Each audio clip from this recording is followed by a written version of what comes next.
வணக்கம் friends, welcome to my channel. நாம் bread potato பால் செய்வதற்கு 2 உருளைக்கிழங்கை வேக வைத்து எடுத்துக்கொள்ள வேண்டும். நாம் வேக வைத்த உருளைக்கிழங்கை நன்றாக மசித்து எடுத்துக்கொள்ள வேண்டும். இதை நன்றாக மசித்து கொள்ள வேண்டும்.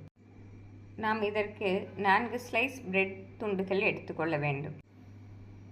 நாம் பிரெட் துண்டுகளை தண்ணீரில் முக்கி உடனே பிழிந்து எடுத்து வேறு ஒரு பாத்திரத்தில் மாற்ற வேண்டும்.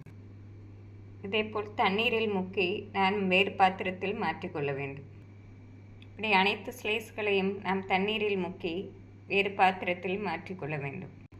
நாம் பிரெட் ஸ்லைஸ்களுடன் மசித்த உருளைக்கிழங்கை சேர்த்து கொள்ள வேண்டும். இதனுடன் பொடியாக நறுக்கிய வெங்காயம் சிறிது சேர்க்க வேண்டும். பொடியாக நறுக்கிய பச்சை மிளகாய் 1 சேர்க்க வேண்டும். தனி வத்தல் பொடி 1 ஸ்பூன் சேர்க்க வேண்டும். மல்லித்தூள் 1 ஸ்பூன் சேர்க்க வேண்டும். மஞ்சள் பொடி 1/2 ஸ்பூன் சேர்க்க வேண்டும். கரம் மசாலா 1/2 ஸ்பூன் சேர்க்க வேண்டும். நாம் கார்ன்ஃப்ளவர் இருந்தால் 1 ஸ்பூன் சேர்த்து கொள்ளலாம். கார்ன்ஃப்ளவர் போடாமல் செய்தாலும் பொட்டேட்டோ பால்ஸ் அருமையாக இருக்கும். இதனுடன் தேவையான அளவு உப்பு, கொத்தமல்லி இலை சேர்த்து நாம் நன்றாக பிசைந்து கொள்ள வேண்டும்.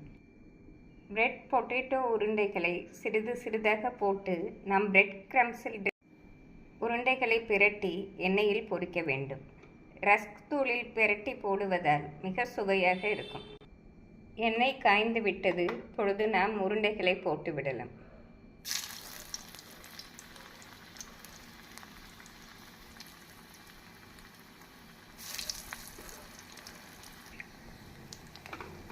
ஃப்ரெண்ட்ஸ், நாம் இதை மிதமான தீயில் வைத்து கோல்டன் ப்ரௌன் கலர் வரும் வரை வேக வைக்க வேண்டும்.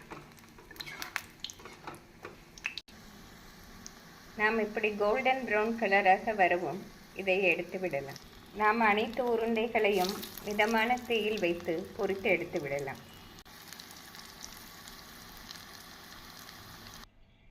நாம் அனைத்து உருண்டைகளையும் பொரித்து இப்படி ஒரு பட்டர் ஷீட்டில் வைத்து விட்டோம் என்றால் எண்ணெய் வடிந்து விடும். ஃப்ரெண்ட்ஸ், இந்த பிரெட் பொட்டேட்டோ உருண்டைகளை ஈவினிங் டைம் நாம் குழந்தைகளுக்கு டொமேட்டோ கெச்சப் வைத்து கொடுத்தால் மிக விரும்பி சாப்பிடுவார்கள். மழை நேரங்களில் செய்யக்கூடிய அருமையான ஸ்நாக்ஸ். இது மிக கிறிஸ்பாக மிக சுவையாக இருக்கும். இதை செய்து பார்த்து எப்படி இருக்கிறது என்று கூறுங்கள். Thank you friends.